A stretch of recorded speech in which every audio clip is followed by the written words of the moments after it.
Hare Krishna. Hare Krishna. Go Puja will start in 5 minutes. Please stay here. Ravi garu.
Hare Krishna. Hare Krishna. So everybody stand there, get up and stand. We'll perform Go Puja. And we are very fortunate to have His Grace Hari Parshad Prabhu at our Goshala today. So please stand there. We'll get one of the cow to this pen and then we'll perform the Go Puja. Okay, and then you come back here and we'll have a Katha here for 1 hour or 45 minutes. Okay. Hare Krishna. So can you say update?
Hare Krishna,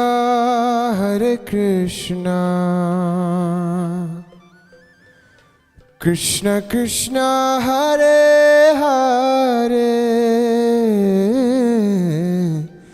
Hare Rama, Hare Rama, Rama Rama, Hare Hare, Hare Krishna,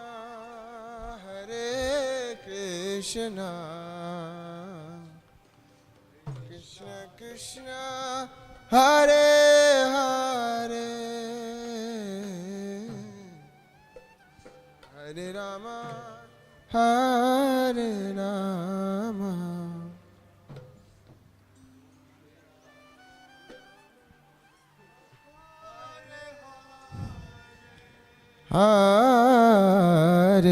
Hare Krishna, Hare Krishna, Krishna Krishna, Hare Hare, Hare Rama, Hare Rama, Rama Rama, Hare Hare, Hare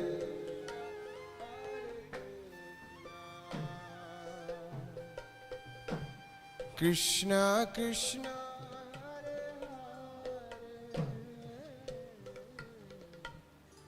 Hare Rama, Hare Rama, Rama Rama, Hare Hare, Hare Krishna, Hare Krishna, Krishna Krishna, Hare Hare, Hare Rama, Hare Rama, Rama Rama, Hare Hare, Hare Krishna,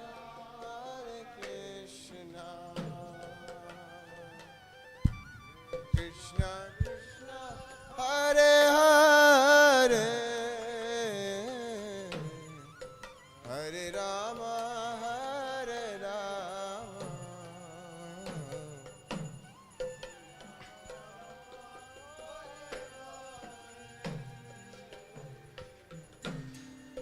Hare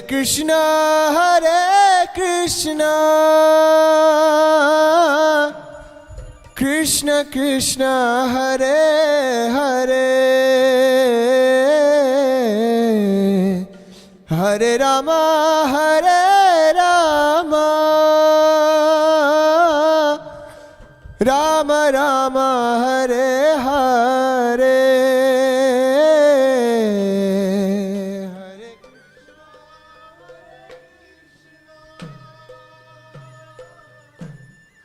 Krishna Krishna, Hare Hare, Hare Rama, Hare Rama,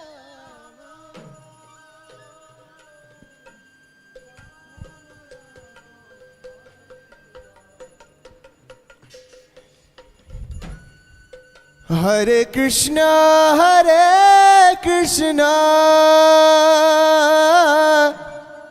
Krishna Krishna, Hare Hare, Hare Rama, Hare Rama, Rama Rama, Hare Hare, Hare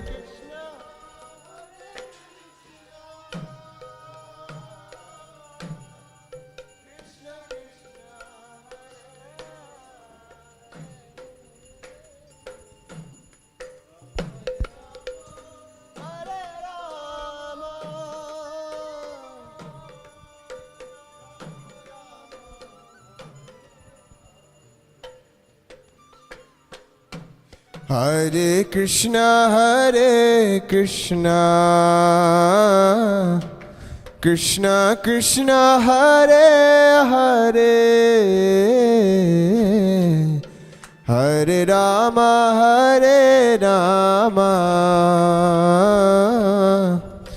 Rama Rama, Hare Hare, Hare Krishna, Krishna Krishna, Hare Hare.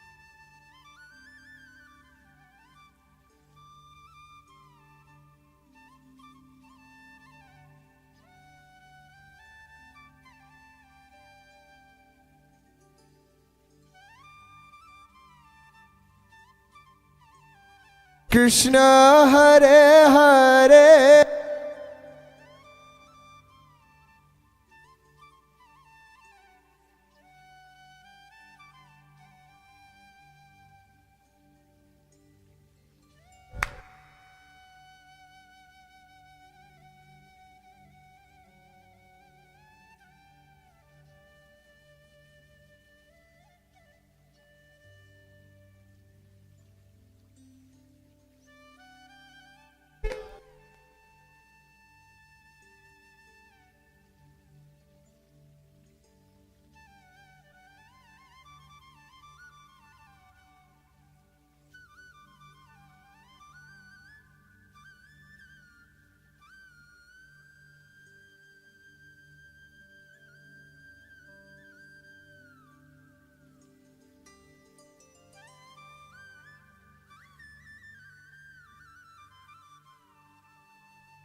Krishna Hare Krishna, Krishna Krishna Hare Hare, Hare Ram, Rama Rama, Hare Hare.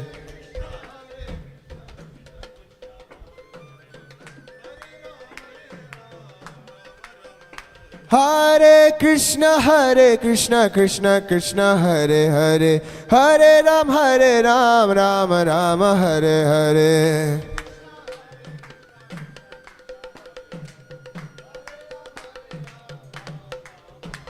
Hare Krishna, Krishna Krishna, Hare Hare, Hare Ram, Rama Hare Hare.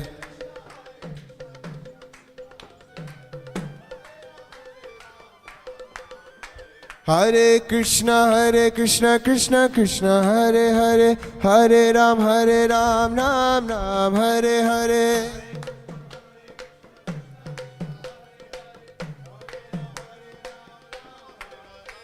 Hare Krishna, Krishna Krishna, Hare Hare, Hare Ram, Ram Hare Hare.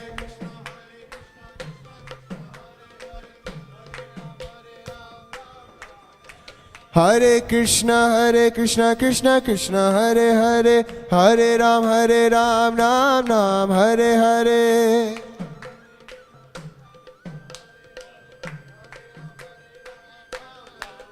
Hare Krishna, Krishna Hare Hare, Hare Ram, Ram Hare Hare.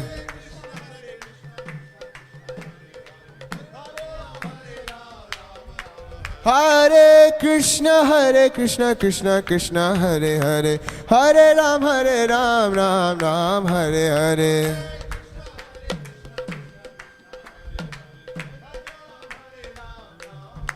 Hare Krishna, Krishna Krishna, Hare Hare, Hare Rama, Rama Rama, Hare Hare. Hare Krishna, Krishna Krishna, Hare Hare, Hare Rama.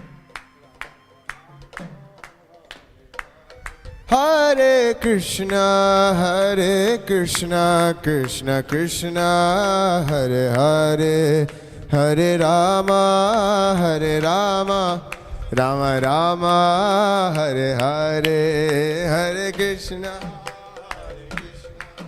Krishna Krishna, Hare Hare, Hare Rama, Hare Rama.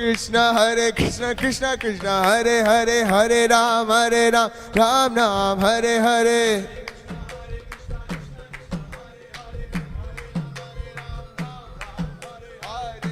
Hare Krishna, Krishna Krishna, Hare Hare, Hare Ram, Ram Ram, Hare Hare.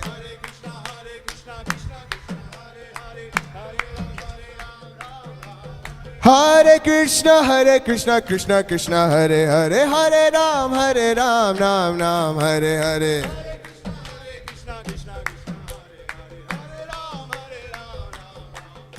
Hare Krishna, Krishna Krishna, Hare Hare, Hare Ram, Ram Ram, Hare Hare.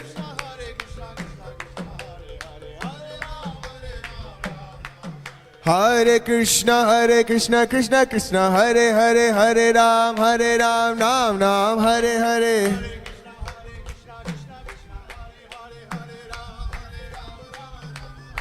Hare Krishna, Krishna Krishna, Hare Hare, Hare Ram, Ram Ram, Hare Hare.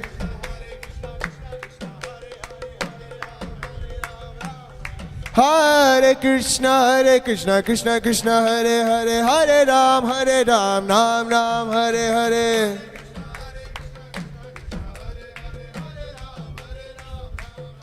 Oh Hare Krishna, Krishna Krishna, Hare Hare, Hare Rama, Rama Rama, Hare Hare.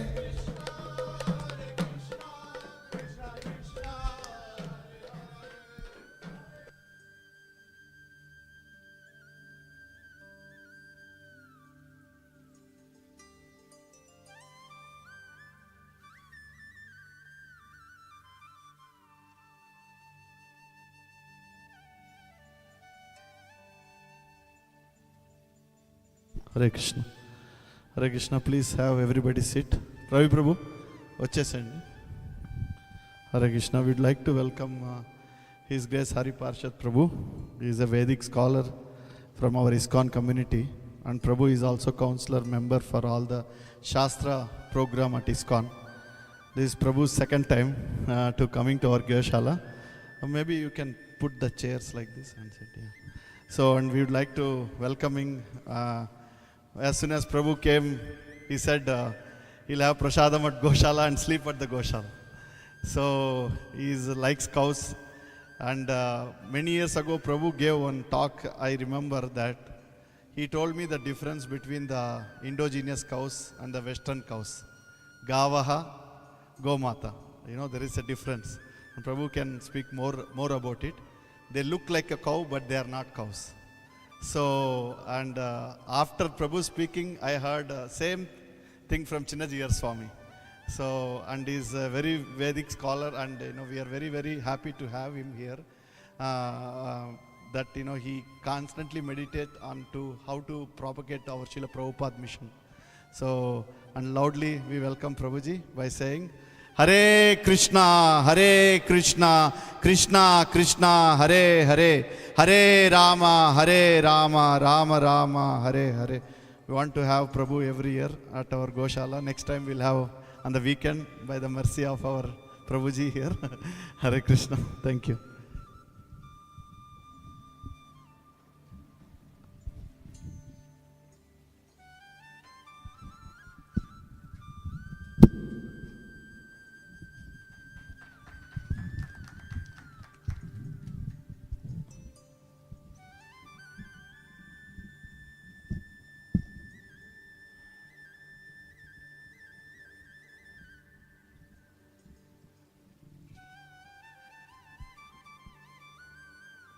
Hare Krishna.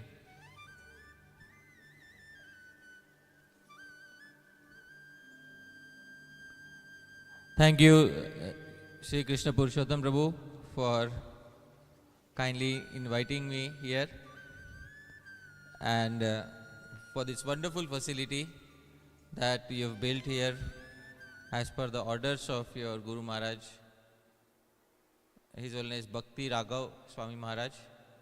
And last time was the first time that I had visited here, and I had seen so many wonderful cows. There was also peacock. Huh? They're still there. I believe I heard a peacock, some time ago. So today I'll try to speak something about this wonderful environment and the importance of a wonderful environment. But before I speak something, I'll briefly perform Mangalacharan and then I'll begin. Om Namo Bhagavate Vasudevaya. Om Namo Bhagavate Vasudevaya. Om Namo Bhagavate Vasudevaya. So for those of us who are practicing this path of Sri Krishna Bhakti, it's very important to understand how much Go Seva or service to the cows is important. In the Bhakti Rasamrit Sindhu, which is the manual for all sorts of bhakti, there are 64 ways of performing bhakti that are described, and one of the ways of performing bhakti is Go Seva. So service to Tulsi, service to cows is one of the 64 ways of performing direct bhakti towards Sri Krishna. So often it is said that service to Manav or service to human is not service to Madhav. But service to Gau, service to cow, is directly service to Madhav. So Sri Jiv Goswami, he quotes a very important verse in this regard. He says, Gavam Kandu Yanam Kuryad, Go Grasam, Go Pradakshinam, Goshu Nityam Prasannasu, Gopalopi Prasidati. Three things one must do with the cow in order to please the cows. Dear devotees, would you like to hear about the three things that one must do for the cows? All right. First, Gavam Kandu Yanam Kuryat. Scratch the body of a cow, dear devotees. You can see there are actual instruments for scratching kept there. So, have you seen the instruments for scratching? No. So there are some yellow colored scratching rolls. So the cows can scratch their bodies against them. So we should also scratch the body of the cow, because sometimes the flies sit on the body of the cow, and just like the flies sit on our body, and we feel like, so somebody should scratch the body of the cows. Gavam Kandu Yanam Kuryat. The first way of rendering service to the cows is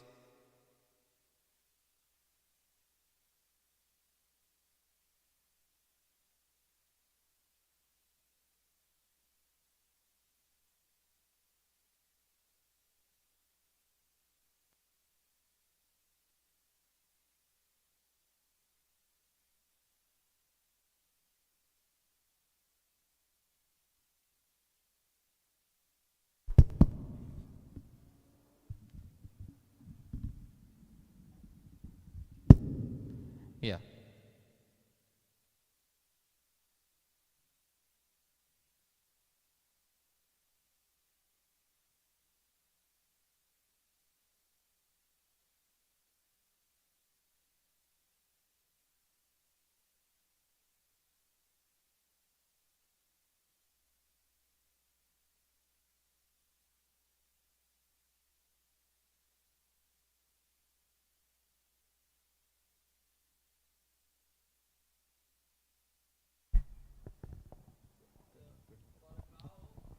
Hare Krishna.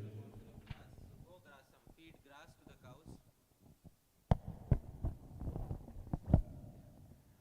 And the third is Go Pradakshinam, perform circumambulation of the cows in clockwise manner. Alright? So 3 circumambulations of the cow. And these are 3 ways of rendering seva to the cow if you are a visitor. Alright? So all of us are visitors. So we can render seva to the cow by these 3 ways. First, what is the first one, dear devotees? Scratching the body.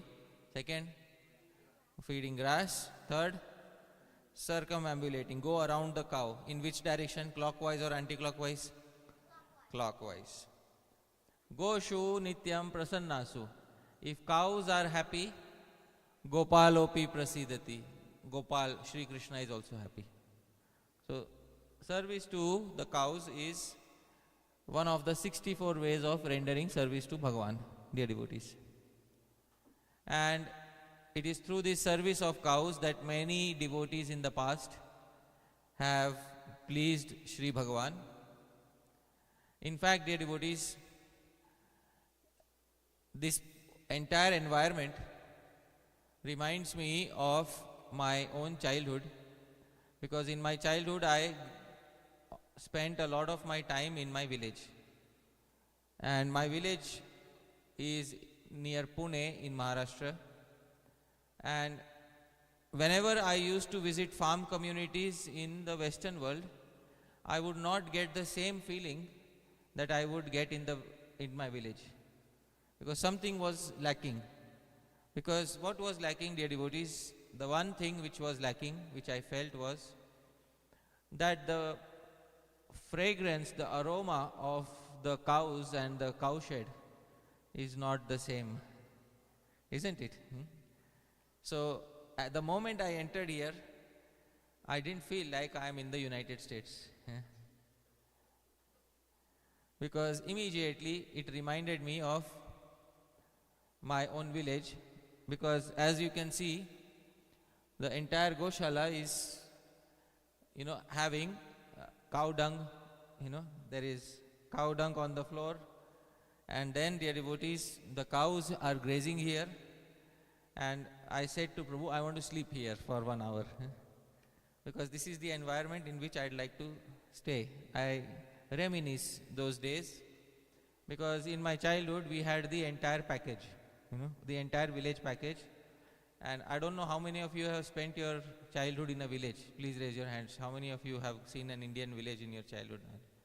And I've seen, like properly seen, not just seen and ran away, alright? Like proper experience if you have had. So I remember all those things, dear devotees. How many of us have been on a bullock cart?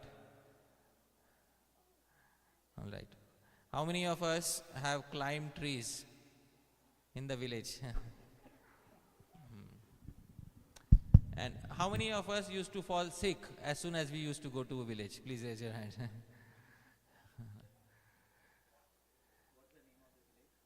My village? My village is just in Pune district. It is called Chakan. It's called. So now it is gradually, the city is trying to encroach upon the village, but we still have a village there. And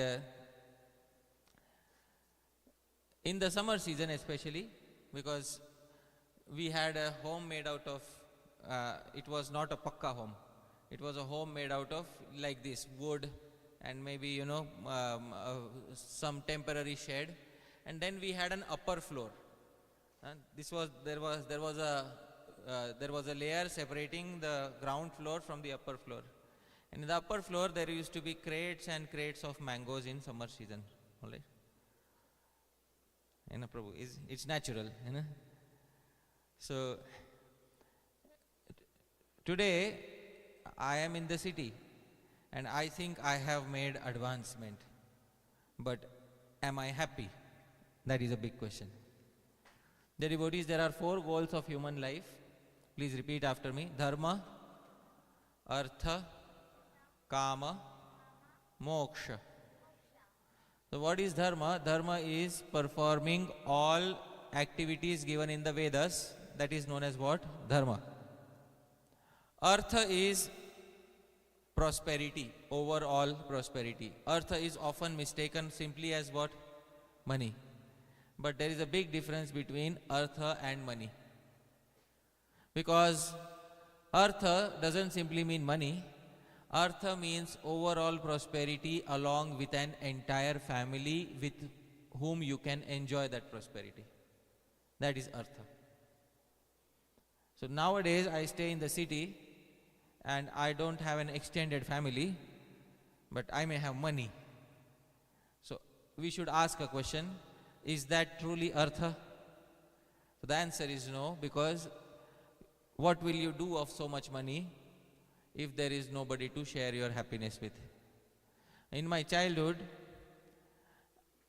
when I used to go to my village, all the cousins used to come and we had at least 25 people staying in the same place. And everybody had plenty to eat. And at that time at least, I didn't hear of anyone in the family having diabetes. Alright, nobody had. Because everybody was very active.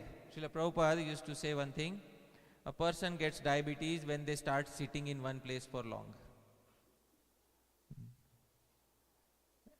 So you can say nowadays, they say sitting is the new smoking, isn't it? So a place like this doesn't allow you to sit. Because as soon as you sit for some time, the cows need something. And as soon as the cows need something, you have to get up. So it's very important that we should have such a setup, and then we should have the entire package for the children to understand what village life is all about. And especially in my village, we were very carefree. Sometimes I fell from the trees, I hurt myself, and I got all sorts of waterborne diseases. But still I had a very good time, dear devotees. And looking back at that, no matter how much money I pay, did you hear the peacock? So that sound of a peacock, dear devotees, in Sanskrit is called, please repeat, keka. Because it sounds like keka, alright? Somebody made a sound, alright. So dear devotees, this sound is so common here in this place. But in the cities, you will find this sound only on the computer, alright? Nowhere else. So this is the organic, natural sound of the peacock and the presence of the cows. And this environment is called Sattva Guna. What is it called, dear devotees? Sattva. Sattva means in the mode of goodness. Here, in this environment, it is very difficult to become angry or difficult to become passionate towards something. But this is called Sattva Guna. Understanding this lifestyle also makes it easy for us to understand Shri Krishna's pastimes. Because Shri Krishna was born in which place, dear devotees? Mathura, prison. And from Mathura, he was shifted to which place? Vrindavan, Gokul. And in Gokul, it was almost the same environment. Alright? Of course, more of a village than here, because here we still have technology, but absolutely no technology, and that is how that particular environment was. Why no technology? It's very important to understand why no technology. And what is the reason why in Shri Krishna's pastimes there was no technology available. It's very important to understand, as soon as there is technology, it starts separating people from each other. You have to understand this thing. As soon as there is technology, it starts separating people from each other. Let's say we remove this technology, all right? And then I speak from here. Now, can you hear at the back? Faint. Can you hear, Prabhu? So all of you would have to come close. All right, dear devotees? Just the fact that I'm speaking in a mic makes you go away. All right? So,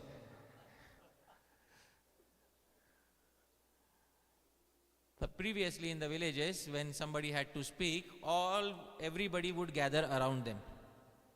And now we have a mic and you can sit outside this barn and still you can hear, no problem.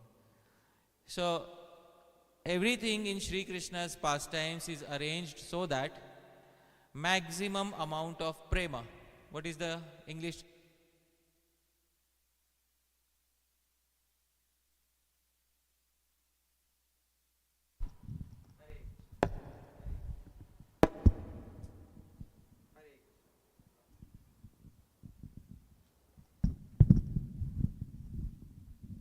Hare Krishna. If this one also turns off, then I am speaking without mic. All right, so that's it. Yeah, you all move closer then. So, everything in Sri Krishna's pastimes is arranged in such a way that maximum prema is there. What is the meaning of prema? Love. And therefore, maximum love can only be present when there is absence of impersonal technologies, and many technologies are impersonal in nature. And therefore, the love that you have in Sri Krishna's pastimes is very organic, very natural, very innate. And you can relate to Sri Krishna as a person. And this is Sri Krishna in his pastimes in Gokula. So dear devotees, it's very important to understand why Sri Krishna's pastimes have this level of simplicity. And when you have this level of simplicity, your mind also becomes simple. Often in my childhood, I used to tell my father, I want to go to my village. And my father sometimes used to say, no, you should stay in the city. So I asked why. So because you should become intelligent. You'll become intelligent when you stay in the city. And you go stay with the villagers, in a few days, your level of intelligence will come down. He used to say like this. So what he meant was that if you want to be shrewd and cunning in your day-to-day dealings, there is one place you should stay. Which place, dear devotees? City. And if you want to become a simpleton, then you should stay in one place. Which place is it? Village. So what do you want to become, dear devotees? Shrewd or simple? How many wish to become shrewd? Raise your hands. Nobody wants to become shrewd. Huh? How many wish to become simple? Raise your hands. Huh. So there is one good place to become simple, and that is a village. Right? And in a village, especially if you go to a traditional village in India, you will notice something. The doors are always open in the daytime. The doors are always open. How many of you have seen open doors in daytime? Right? Many of you have seen. Why are the doors open? Nothing to fear. Yeah. Okay, this is one reason. Nothing to fear. Any other reason? Welcoming. The relationships are so personal that anybody can walk into anybody's home and they will be welcomed. And now we have privacy, dear devotees. Privacy means you don't interfere in what I am doing in my life. I don't interfere in what you are doing in your life. And so you walk on the streets, even on the streets you see, the only people who are walking on the streets are the homeless ones. Everybody else is in their vehicles. How many times have you seen people walking on the streets talking to each other? Have you seen easily here in this part of the US people walking on the streets and happily talking to each other? Maybe in New York you see, because the population is so much in New York. In this part of the United States you won't see that. Most people are within their cars. And can you knock on somebody's car and have a conversation with them? No, you cannot have. Why? Below? Privacy. All right, dear devotees. So this privacy comes at the cost of loneliness. And therefore there are many people who are very lonely in today's life. They want to talk to somebody, but at the same time they don't want to talk to somebody. All right, they want their privacy. So that is why it is very difficult in city life to have those personal exchanges with each other. And therefore a situation like this gives you ample opportunity to have informal relationships, informal dealings with people, and all of you are sitting, many of you are sitting simply on the floor like this. It is very nice, dear devotees. How do you feel the atmosphere, the air around here? How do you feel? How do you feel compared to a city in a room where there is air conditioner, and in an open environment like this where there is nice aroma of the cows? Which environment do you prefer? And be honest, how many of you still prefer the city environment? Raise your hand without, will not judge you. Yeah, all right. Srikar Prabhu is on the fence, all right. So it's very important to have this taste, not distaste, this taste for environments like these, because in these environments your mind really opens up and you can live your life as you want to live without any formalities. And the cows, they are also known as go. What is the meaning of go? Please repeat after me. Gacchati iti go. She walks, therefore she is known as what? Go. So it's a very simple derivation in Sanskrit. Gacchati iti go. She walks, therefore she is known as what? Go. In Sanskrit literature, Mahabhashya of Patanjali Muni, there are a few characteristics of cow given, that Patanjali Muni saw in his time 2500 years ago. And Patanjali Muni was around the area of Ujjain, and he saw in his time, and he gave a few characteristics. Please repeat a few characteristics of go after me. Kakuda. Kakuda is big hump.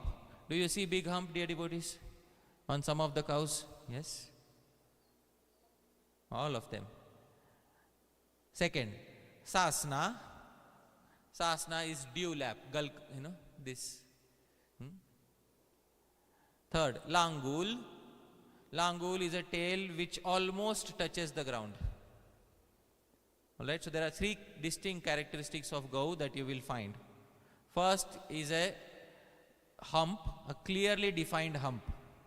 Second is dew lap. You know what is, this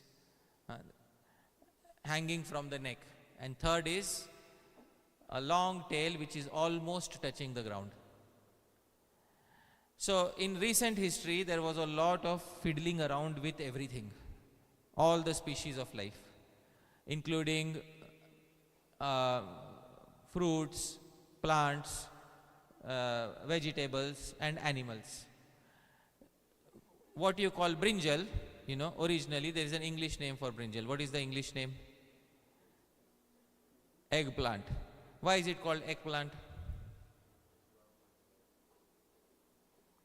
Originally, eggplants were white in color. Alright, originally eggplants were what in color? White. And dear devotees, nowadays you have seen strawberries. Alright, so those of you who have an internet connection, on Google, can you quickly search, dear devotees, strawberries before genetic modification. Strawberries before genetic modification.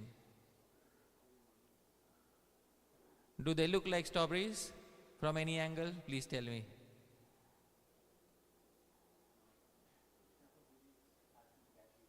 No, just search in Google. How do they look like? White. How do today's strawberries look like? Red. Due to what? Genetic modification. Can you search eggplant, same window, can you search eggplant before genetic modification? And how do eggplants look? White. Do they look like eggs? Yeah, that's why they are known as which plants? Eggplants. So it is my duty to tell you how much has been modified. Isn't it? Now you know why it is known as an eggplant. So dear devotees, a lot has been played around and modified with. Eggplants were modified, strawberries were modified, apples were modified, fruits were modified. Previously, if you would get a papaya from India and you cut open the papaya, there would be many seeds, at least 50 seeds inside the papaya.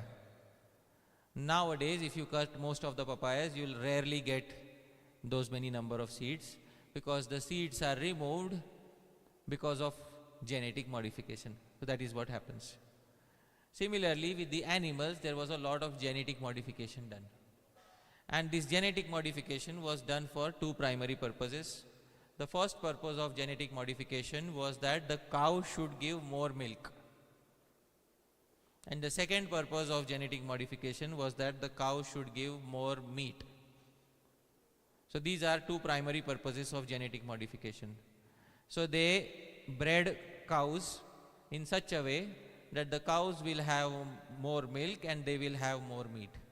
But in that process, the cows lost three things. And what are the three things, dear devotees? First is, please repeat, kakuda, hump. Second, sasna, dewlap. Third, langul, long tail. The three characteristics of cows that were specified by Patanjali Muni in Mahabhashya were lost during the process of genetic modification. So what we have today, you can see the cow there, you can see the dewlap hanging from the neck. This is direct, pratyaksh praman. She's grazing there. Can you see the dewlap hanging from the neck? All right. Do you find that in modified cows? Do you find the hump in the modified cows? And how long is the tail in the modified? Is it long or is it short? So the most important characteristics of cows were lost in genetic modification. And then, dear devotees, those cows are put into very constricted places, and throughout their life they stand in one place just for extracting milk from them. And they are often given these steroids in order to give more milk, and even without a calf they have to give milk. And sometimes it is very violent to the point that some blood also mixes along with the milk in the extraction process, dear devotees. But all of it comes to our plate, dear devotees. All of it comes to our plate. And therefore it is very important for us to understand that in the modern world we don't have traditional cows. And in the modern world we do not have a culture around traditional cows. And dear devotees, many of us are unknowingly or knowingly participating in this exploitation of cows. So it's very important to have a place where there is zero exploitation of cows, where the cows are free to roam and you get milk from places where the cows are not abused. And how do you know a cow is not abused? The first sample, the first right of cow milk. Who has the first right on cow's milk? The calf has the first right on the cow's milk. So the first right on the cow's milk belongs to the calf, and only after the calf, because the calf doesn't know when to stop drinking. If the calf keeps drinking, it will develop indigestion. So you might see milkmen sometimes forcibly dragging away calves from the cow. But that's not cruelty, that's just to prevent the calves from over drinking and having indigestion. Am I correct, Prabhu? Yeah, I am a city dweller, but still I remember my childhood. So, but whatever remains then belongs to the humans, because the calf is satisfied, dear devotees. So this is the natural ahimsa. Ahimsa means non-violent method of getting milk, and that milk has come from the love of the cow towards the calf. And that milk is what truly nourishes all of us. So many times on milk packets it is written A2. You know A2. Does anybody know what is A2? Huh? Protein. Prabhu knows what is A2. Huh? Protein. But do you know something, dear devotees? A2 is not a mark of quality, because buffaloes also have A2. Alright, buffalo milk also has what? A2. In India, almost all milk, whether cow milk or buffalo milk, is marked as what? A2. The true mark of milk is that it comes from a cow who has grazed in a natural environment, has roamed freely in a grazing pasture, has her calf next to her, and the calf has first drunk from her and the remaining is given to the humans. That is true milk, dear devotees. And that milk, the lesser quantity you get, because some cows give more quantity of milk naturally. Some cows give lesser quantity of milk naturally. The lesser quantity a cow gives, the more sweeter and nectarian it is. Most people don't understand this fact. How many from Karnataka here? Please raise your hands. Nobody from Karnataka? No, all right. How many visited Karnataka in India? All right, many. In Karnataka, there is one very tiny heighted cow, and the name of the cow, let's speak both of us together, Malinad Gidda. All right, so that cow is very small in height, and in a day she will give, yeah, in a day she will give maybe 1 liter of milk, not more than 1 liter of milk. But if you drink that milk, oh my goodness, you will forget city milk altogether. You'll never drink milk in the city again. Because it is so nectarian that lesser quantity of milk, but it is very sweet in nature. So dear devotees, also today there was some prasadam. How many of you had yogurt? Please raise your hands. How did the yogurt feel? Same as what you get from Costco or something different? Different. Yeah. So that taste is prema. That love of the cow that she has for her calf. And that has come out in all the milk products. And it's very important to preserve these subtle tastes, because in the age of industrialization, we have lost a lot of specialty. I'll tell you something else, dear devotees. When I was around 7 or 8 years of age, when I went to my village, my grandfather showed me 52 varieties of rice. 52 varieties of rice. And one of them was black rice. Have you seen black rice, dear devotees? Maybe it is imported in some superstore here. It doesn't grow naturally here. So pink rice, black rice, long grain rice, thin grain rice, sticky rice, free rice, all right, all varieties of rice were shown. Nowadays in the city I get only 4 or 5 varieties of rice. Where did the other varieties go? They are either very rare or some of them are lost in the process of industrialization. Or they are not profitable, so nobody grows them. I hope you are able to understand. So this is what has happened. Similarly, how many species of cows, Prabhu, originally? 120 species of Indian cows. And today how many are available? 37 are available. So please tell me, what should we do with these 37 species of cows? Should we let them perish or should we preserve them? Preserve. Should we interbreed so that no pure species remains, or should we keep their lineages pure? Pure. It's very important for us to understand this. That we may be blind to what is happening in the animal world, but there is a lot going on there, and a lot of it needs our urgent, immediate attention. So this is what I'd like to say in this particular regard. And what can we do in order to render some seva to the cows? I told you, as a visitor you can do 3 sevas. What are the 3 sevas? Anybody remembers? Scratching, feeding grass, circumambulating. These are 3 sevas, all right? And please always, whenever you visit, please always consider giving something for the service, giving some wealth for the service of the cows. Please do not come empty-handed. All right, this is very important. Please give something for the service of the cows. This is an environment which we cannot reproduce at home. This is a very special environment.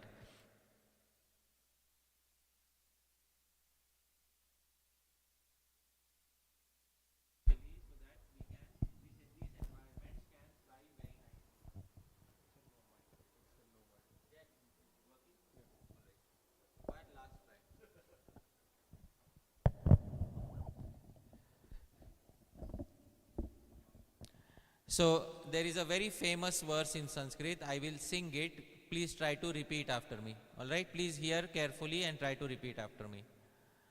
Rikta panim na pashyeta Rajanam devatam gurum Rikta panim na pashyet. Do not go empty-handed in front of three entities. First, Rajanam, king, or a minister of a state. Don't go empty-handed. I just came to meet you and say hello. Alright? Whenever you are meeting an important government personality, take a gift. Alright? Second, Devatam. Devatam is whenever you are coming to visit a deity in the temple, a murti in the temple, don't go empty-handed. Bring some flowers for the Devata, bring some offerings for the Devata. And third is Guru. When you visit the Guru, don't visit empty-handed, give something to the Guru. Now, cow, is the shelter of all the Devatas, dear devotees. You have come to see cow. And if we come empty-handed, does it look good upon us? No, it doesn't look good. So, we are not saying that you give a big sum of amount, but don't come empty-handed. Give something little. All right, dear devotees, it's very important. As a principle of tradition, I am telling you. This is not fundraising. All right, as a principle of tradition, I am telling you. Give something for the seva of the cows, so that the cows will be maintained properly, and that they will have a very happy life here, dear devotees. All right. So I sincerely hope all of you can come again and again.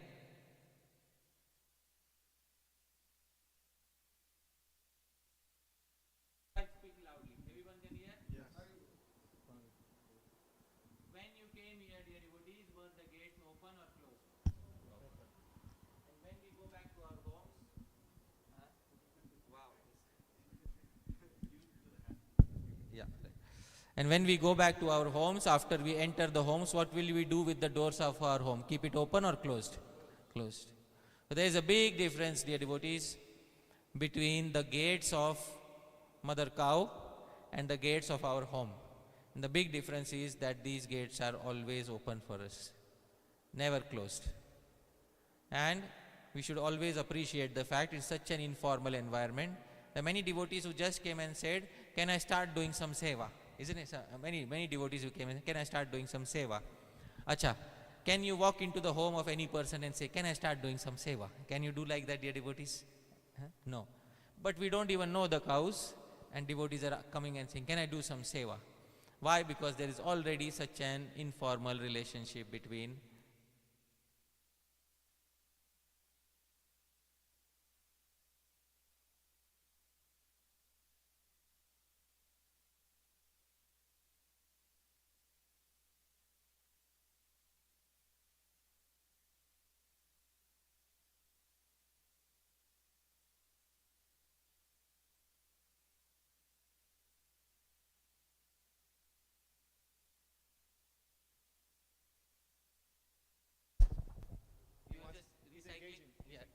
recycling the same old batteries. So, alright. So, it's very important that when somebody is so informal towards us, we should also behave in an informal manner. Please give something to the cows. Please help maintain this culture. There are how many cows are here now? 31 cows are here in total. And 31 cows, all of them listen to one devotee here. So we should applaud Shri Krishna Purushottam Prabhu. They listen to you, na? Yeah.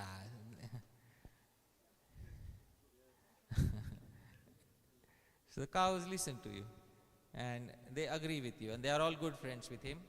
They are devotees. So we have such a simple hearted devotee as Shri Krishna Purushottam Prabhu here, and he is assisted by his good wife, Mataji's Aparna Mataji. Aparna is the name of Parvati Devi. So she is assisted by Aparna Mataji, and they have Ramanuja and Chaitanya, two wonderful sons. So the entire family is here, and they are really living their grihastha life, according to the directions given in Shastra.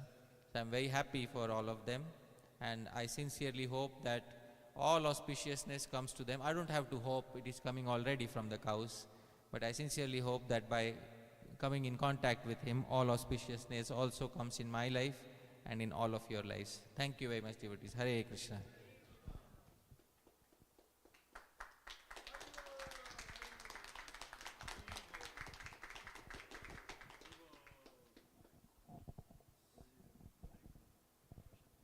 Okay. Questions. Q&A. Yeah.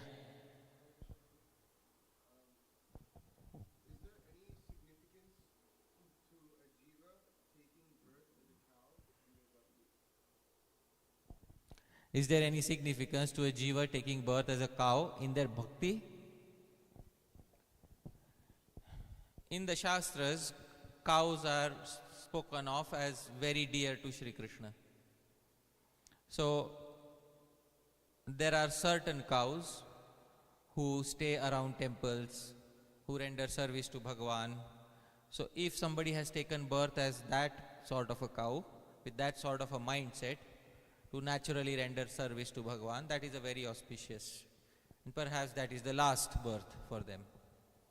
Okay. So just as in humans, not all humans are created equal. Similarly, in cows, there are some differences of nature. Even in day-to-day interactions, you will find some cow is very aggressive and some cow is very docile. There was one cow I saw, there's one child who sat on top of the cow and did nothing. Alright, so that docile. And there's another cow, she wouldn't even let you touch her head, dear devotees. So this is nature. Similarly, as far as bhakti is concerned, cows have different natures. Some cows, like Sri Rupa Goswami saw a cow which is naturally giving milk to Govindaji. Isn't it? So some cows are slightly different. Taking birth as one such cow is very nice devotionally. That is their last life in this world. Okay, so this is all right. Thank you. Anybody else? Okay, no other query. Okay. Sure.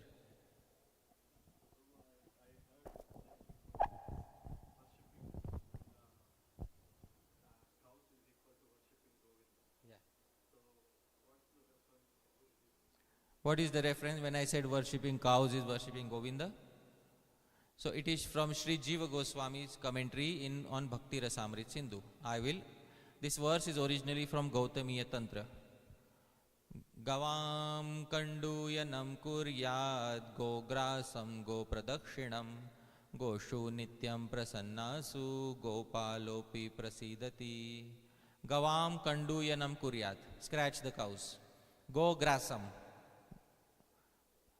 Give grass. Go pradakshinam. Circumambulate clockwise. Goshu nityam prasannasu. When the cows are always happy, gopalopi prasidati. Gopal is also happy. This is from Sri Jiva Goswami's commentary to Bhakti Rasamrit Sindhu, because service to cows is one of the 64 limbs of bhakti. I would like to make a mention here specifically of Vaishnavas who have given very good seva to the cows. I'll give an example that I saw in my own life. In Vrindavan, just behind Kaliya Ghat, there is the ashram of Sri Haridas Shastri. And he was a very learned Gaudiya Vaishnava who came from Bengal, Brahmin family. And in Vrindavan, he set up his Gaushala. In his Gaushala, he had a rule, there will be no trading of milk. Milk will not be sold. And if milk will not be sold, what will you do? So milk will go first and foremost to the calves. Then milk will go to the deities. And whatever remains, we will make ghee out of that milk. We will make laddus of ghee and we will feed ghee laddus to the cows again. And if you go to that Gaushala, the cows are like really they ate nicely. So even today, if you go and see, that same standard is maintained, that there is no vyapar. You know what is vyapar, dear devotees? Business done of any milk products there. It may not be possible in all Gaushalas, but that is one Gaushala where I saw that it was possible, because the donors were ensuring that the milk goes back to the cows. So they were very well taken care of by the patrons and the donors in such a way that none of the milk had to be sold. So a wonderful example. If you ever go to Vrindavan, you can visit the Gaushala of Sri Haridas Shastri. It is just behind Purana Kalidah, old Kalidah. And he was a very big Gaudiya Vaishnava scholar. He translated more than 80 literature from original Sanskrit into Hindi. And he had many degrees of Sanskrit grammar, Nyaya Mimamsa from Kashi. He studied in Kashi and then came to Vrindavan to render his service. And in Vrindavan, he selected Gau Seva as his service. So that was one of the most learned scholars of his time. And he used to do Gau Seva. He used to do service to the cows. All right? So this is what it is. ठीक है. Thank you, Prabhu. All right. Thank you very much, dear devotees. Srila Prabhupada ki, Ananta Koti Vaishnava Vrinda ki. Gaur Premanande. Ananta Koti Vaishnava Vrinda ki jai. Ananta Koti Gau Vrinda ki jai. All right.